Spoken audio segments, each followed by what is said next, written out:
Welcome students.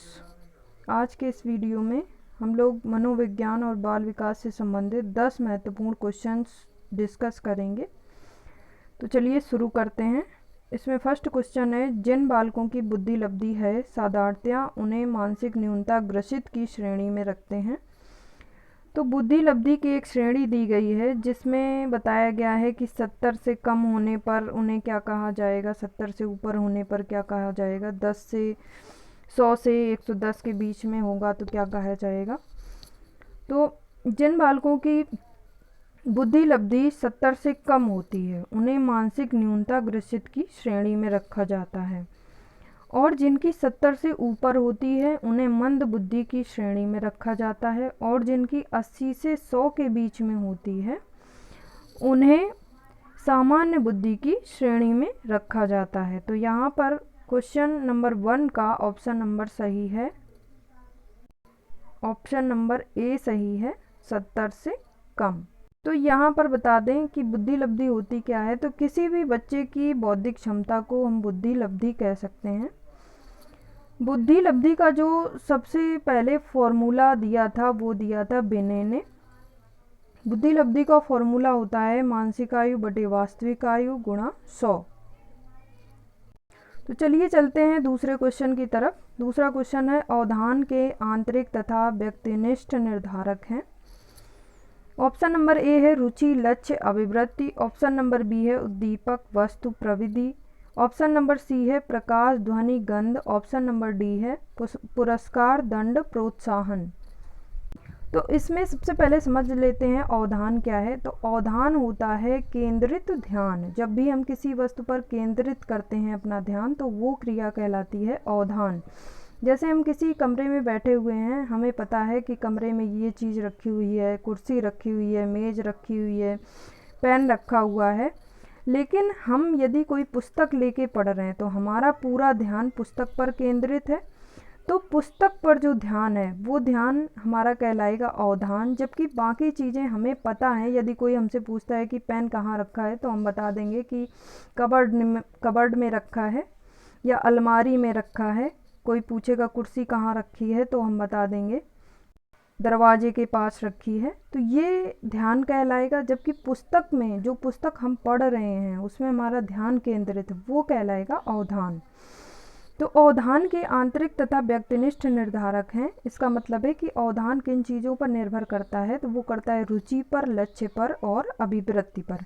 क्योंकि जब हमें किसी काम में रुचि होती है तो अपने आप हमारा सारा ध्यान उसी में केंद्रित हो जाता है। अर्थात अवधान हमारा रुचि पर आधारित होता है। यदि रुचि है तो अवधान केंद्रित होगा। दूसरी चीज़ है लक्ष्य। अगर कोई लक्ष्य हमारे लिए प्राप्त करना बहुत ही ज़्यादा आवश्यक है तो उस पर हमारा ध्यान अपने आप केंद्रित हो जाता है, तो ये भी अवधान को प्रभावित करता है। तीसरा है अभिवृत्ति। तो अभिवृत्ति का मतलब है मन की प्रवृत्ति, जैसा मन का भाव होता है। अगर मन का भाव है किसी चीज़ पर ध्यान केंद्रित करने का तो वो ध्यान केंद्रित करेगा।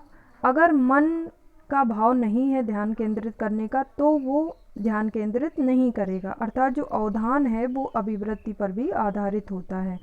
तो इस तरह इस क्वेश्चन का ऑप्शन नंबर करेक्ट है, ऑप्शन नंबर ए। तो चलिए अगले क्वेश्चन की तरफ चलते हैं। अगला क्वेश्चन है ऑप्शन नंबर 3। ऑप्शन नंबर 3 है प्रतिभाशाली विद्यार्थी। तो प्रतिभाशाली विद्यार्थी जो हैं उनमें उनके लिए कौन सा ऑप्शन सही है। तो ऑप्शन ए स्वभाव से अंतर्मुखी होते हैं, ऑप्शन बी है अपनी आवश्यकताओं को दृढ़तापूर्वक नहीं कह सकते, ऑप्शन नंबर सी है अपने निर्णयों के लिए आत्मनिर्भर होते हैं, ऑप्शन नंबर डी है शिक्षकों से स्वतंत्र होते हैं। तो प्रतिभाशाली विद्यार्थी जो होते हैं उनके संबंध में कौन सा ऑप्शन सही है। तो इसमें जो ऑप्शन ए है स्वभाव से अंतर्मुखी होते हैं, ऐसा आवश्यक नहीं है कि ये स्वभाव से अंतर्मुखी होते हैं, बहुत ज़्यादा बोलने वाले भी हो सकते हैं। ऑप्शन नंबर बी अपनी आवश्यकताओं को दृढ़तापूर्वक नहीं कह सकते, तो ऐसा भी नहीं है, वो अपनी आवश्यकताओं को दृढ़तापूर्वक कह सकते हैं। अपने निर्णयों के लिए आत्मनिर्भर होते हैं, ये ऑप्शन सही है। ऑप्शन सी करेक्ट है कि प्रतिभाशाली विद्यार्थी जो होते हैं वो अपने निर्णय खुद लेने में समर्थ होते हैं, अपने निर्णय खुद ले सकते हैं। अर्थात अपने निर्णयों के लिए आत्मनिर्भर होते हैं। ऑप्शन नंबर डी, शिक्षकों से स्वतंत्र होते हैं। तो ऐसा नहीं है, ये शिक्षकों के निर्देशन में ही कार्य करते हैं। तो इसमें से ऑप्शन जो है सी, ऑप्शन सी आपका करेक्ट है, अपने निर्णयों के लिए आत्मनिर्भर होते हैं। तो चलिए अगले क्वेश्चन की तरफ चलते हैं। अगला क्वेश्चन है क्वेश्चन नंबर 4, आंशिक पुनर्बलन।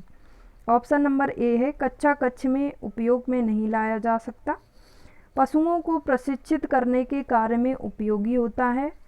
ऑप्शन नंबर सी है, सतत पुनर्बलन की अपेक्षा अधिक प्रभावी होता है। ऑप्शन नंबर डी, सतत पुनर्बलन की अपेक्षा कम प्रभावी होता है। तो आंशिक पुनर्बलन होता क्या है? आंशिक पुनर्बलन वह पुनर्बलन है जो लगातार नहीं दिया जा सकता, जो कभी कभी क्रिया में रुकावट के तौर पर यूज़ किया जाता है। जब भी क्रिया में कोई रुकावट आ जाती है तो उस समय आंशिक पुनर्बलन देकर क्रिया को आगे करने के लिए प्रेरित किया जाता है। तो इसमें जो ऑप्शन ए है, कक्षा कक्ष में उपयोग में नहीं लाया जा सकता, ये गलत है। ऑप्शन नंबर बी है, पशुओं को प्रशिक्षित करने के कार्य में उपयोगी होता है, ये भी सही नहीं है।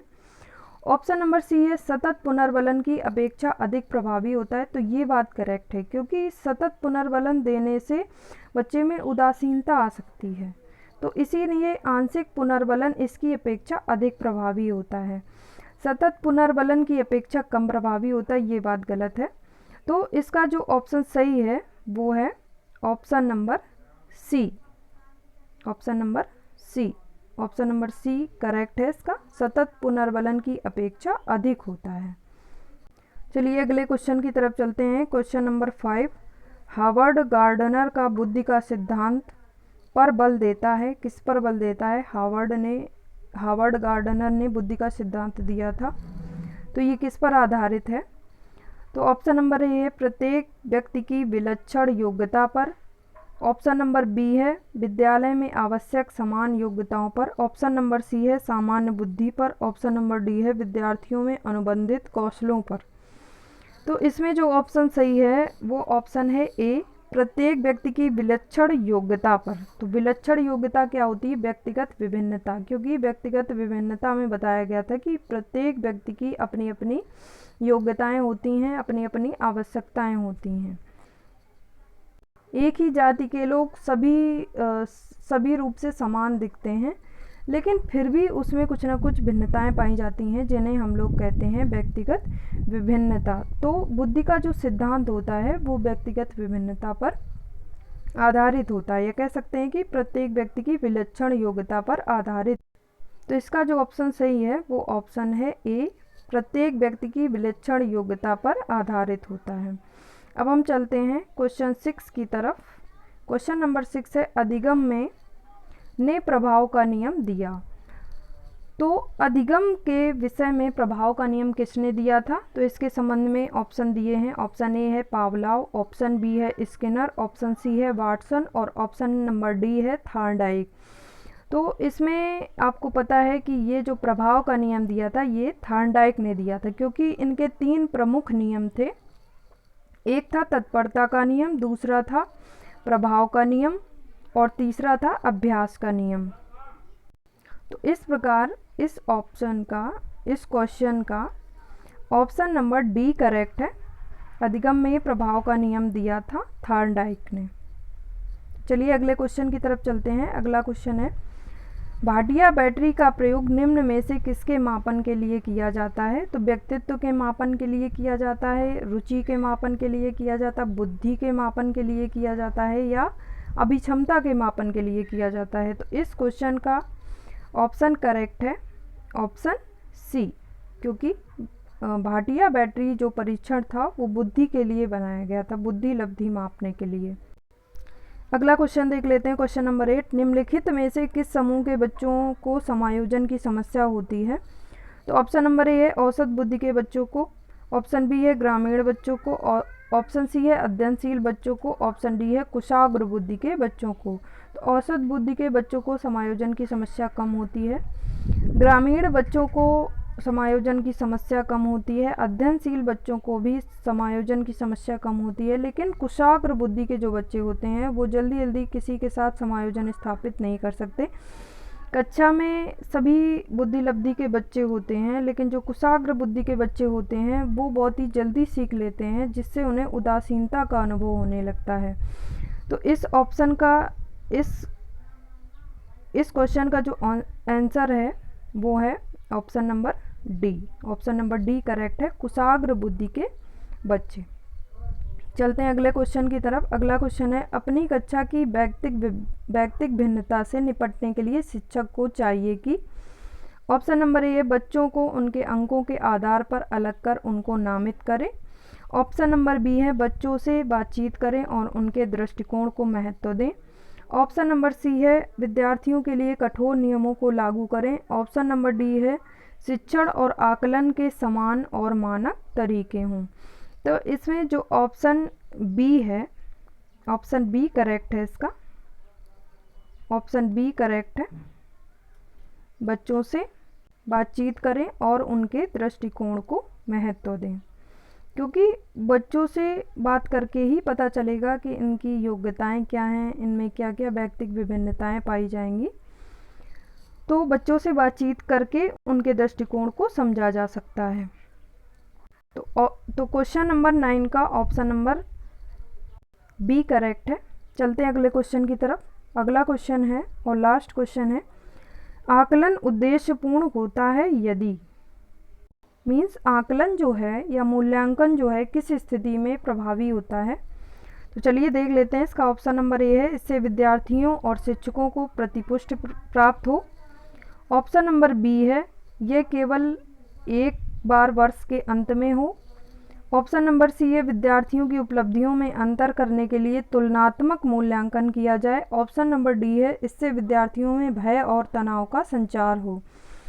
तो इसका जो ऑप्शन नंबर ए है, इससे विद्यार्थियों और शिक्षकों को प्रतिपुष्टि प्राप्त हो। तो मूल्यांकन का हमेशा यही लक्ष्य रहा है कि इससे विद्यार्थियों और शिक्षकों की जो समस्याएं हैं उनमें सुधार हो और जो शैक्षिक क्रियाएं हो रही हैं उनमें लगातार विकास होता रहे। तो ऑप्शन नंबर ए करेक्ट है, इससे विद्यार्थियों और शिक्षकों को प्रतिपुष्टि प्राप्त हो। तो क्वेश्चन नंबर 10 का ऑप्शन नंबर ए करेक्ट। तो इस प्रकार हमने आज मनोविज्ञान के 10 महत्वपूर्ण क्वेश्चनों को डिस्कस किया। अगले वीडियो में मिलेंगे 10 और महत्वपूर्ण क्वेश्चनों के साथ, जो आपकी कॉम्पिटिटिव एग्ज़ाम्स में बहुत ही मदद करने वाले हैं। तब तक के लिए नमस्कार।